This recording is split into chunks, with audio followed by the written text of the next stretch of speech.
Iran પર હુમલો કરવા માટે અમેરિકાના પ્રમુખ ડોનાલ્ડ ટ્રમ્પે ફરી એકવાર થોભો અને રાહ જુઓની નીતિ અપનાવી છે. પશ્ચિમ એશિયા ફરી એકવાર ભીષણ સંગ્રામની રેખા પર આવીને ઊભું રહી ગયું છે, જ્યાં માત્ર એક તણખો અને બંને તરફથી ફરી એકવાર તુમુલ યુદ્ધ શરૂ થઈ શકે છે.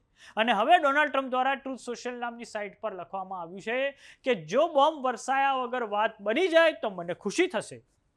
તો આવો જાણીએ સમાચાર વિસ્તારથી. નમસ્કાર, જમાવટ સાથે હું છું પાર્થ.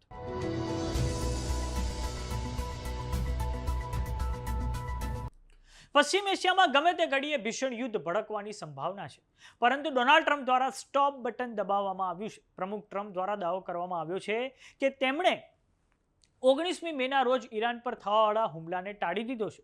આવું કરવા માટે કતર, સાઉદી અરેબિયા અને સંયુક્ત આરબ અમીરાત દ્વારા આવું કરવા માટે તેમને કહેવામાં આવ્યું છે.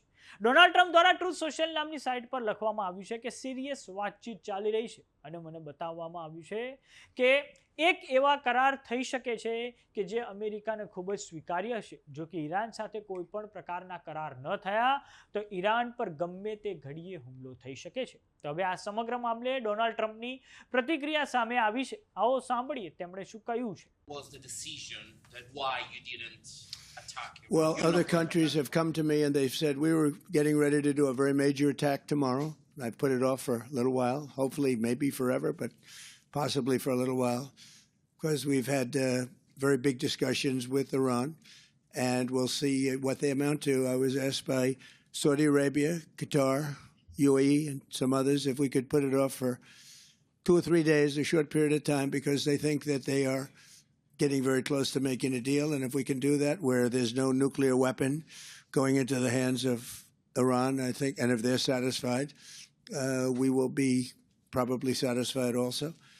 We've informed Israel. We've informed other people in the Middle East that have been involved with us. And, it's a very positive development, but we'll see whether or not it amounts to anything. We've had periods of time where we thought pretty much getting close to making a deal, and didn't work out, but this is a little bit different. Now, we're ready going tomorrow, very big, and not something I wanted to do, but we have no choice because we cannot let Iran have a nuclear weapon. Yeah.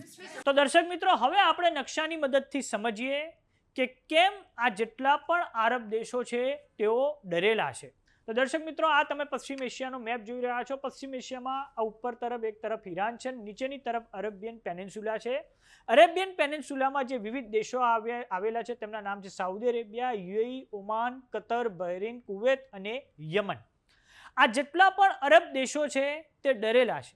આ અરબ દેશોને ડર એ છે કે જો America Iran પર ફરી એકવાર હુમલો કરે છે તો ઈરાન પણ જવાબમાં આ આખા ક્ષેત્રને ફરી એકવાર નિશાન બનાવી શકે છે. આપને જણાવી દઈએ કે 28મી ફેબ્રુઆરીના રોજ પણ જ્યારે અમેરિકાએ ઈરાન પર સ્ટ્રાઇક કરી હતી તે પછી ઈરાન દ્વારા સમગ્ર અરેબિયન પેનિન્સ્યુલા પર ભીષણ હુમલા કરવામાં આવ્યા હતા.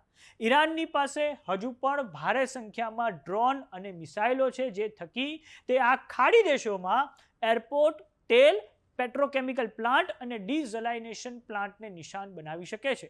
ભીષણ ગરમીમાં આ ડીઝલાઇનેશન પ્લાન્ટ આ જેટલા પણ ખાડી દેશો છે તેમાં પણ ખાસ કરીને ઓમાન, યુએઈ, કતાર, બહેરીન, સાઉદી અરેબિયા માટે આ ડીઝલાઇનેશન પ્લાન્ટ એ મુખ્ય લાઇફલાઇન સમાન છે. હવે દર્શક મિત્રો, આપણે વાત કરીએ ઈરાનની. તો ઈરાન દ્વારા 18 મેની સવારે અમેરિકાને જવાબ સોંપી દેવામાં આવ્યો છે. અમેરિકા દ્વારા જે 5 પ્રસ્તાવ સોંપવામાં આવ્યા હતા તેનો જવાબ હવે ઈરાન દ્વારા પણ અમેરિકાને આપી દેવામાં આવ્યો છે. વાતચીત હજુ પણ ચાલુ છે અને બંને દેશો વચ્ચે પાકિસ્તાનની મદદથી સંવાદ થઈ રહ્યો છે.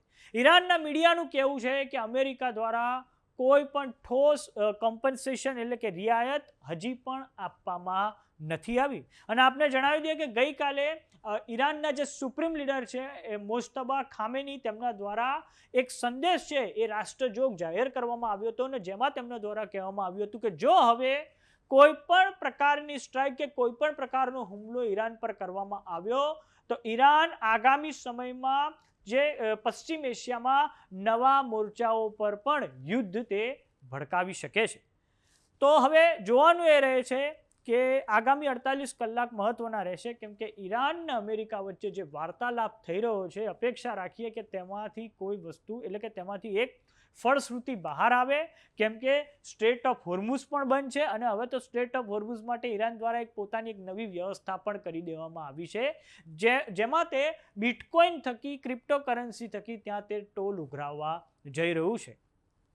તો સમાચારોમાં અત્યારે બસ આટલું. જોતા રહો જમાવટ. જો તમે અમને યુટ્યુબ પર જોઈ રહ્યા તો સબસ્ક્રાઇબ કરો, જો તમે અમને ફેસબુક પર જોઈ રહ્યા તો ફોલો કરો. સાથે જ અમારી વોટ્સએપ ચેનલ આવી ગઈ છે, જોઈન કરવાનું ના ભૂલતા. નમસ્કાર.